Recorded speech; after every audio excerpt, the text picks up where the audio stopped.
ఇది డెర్మటాలజిస్టులు కానీ మెడికల్ షాపుల్లో కానీ ఎవరైనా అడ్వైస్ చేస్తున్నారా అనే దాంతో సంబంధం లేకుండా పబ్లిక్ ఎవరికి వాళ్ళు వెళ్ళి కొనుక్కుంటున్న విషయం సన్ స్క్రీన్.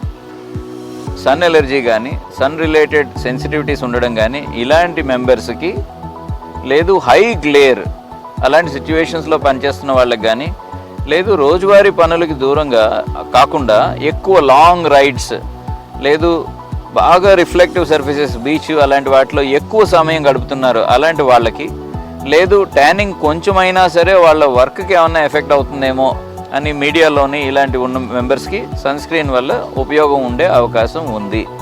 లేని వాళ్ళకి అవసరం లేకుండా సన్ స్క్రీన్ వాడడం వల్ల, ఒకటి ప్రాపర్గా వాడకపోవడం వల్ల వచ్చే నష్టాలు, రెండు మాటిమాటికి రాసేసుకున్నందువల్ల నార్మల్గా స్కిన్కి డెవలప్ అయ్యే విటమిన్ డి సింథసిస్ ఇలాంటి నార్మల్ ఫంక్షన్స్ కూడా ఈ సన్ స్క్రీన్స్ వాడడం వల్ల కాంప్రమైజ్ అయ్యే రిస్క్ కూడా ఉన్నది.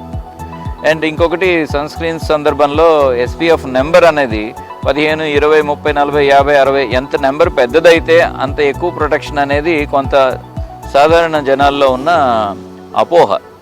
అవసరమైనంత మేరకు ఉండేదే ప్రొటెక్షన్. అంతకు మించి ఎక్కువ తీసుకుంటే ఆ పెట్టిన ఖర్చుకు ఉపయోగం లేదు, బాడీలో డిఫెన్స్ సిస్టమ్స్ ఇంకా డిటోరియేట్ అవుతాయి, నష్టం.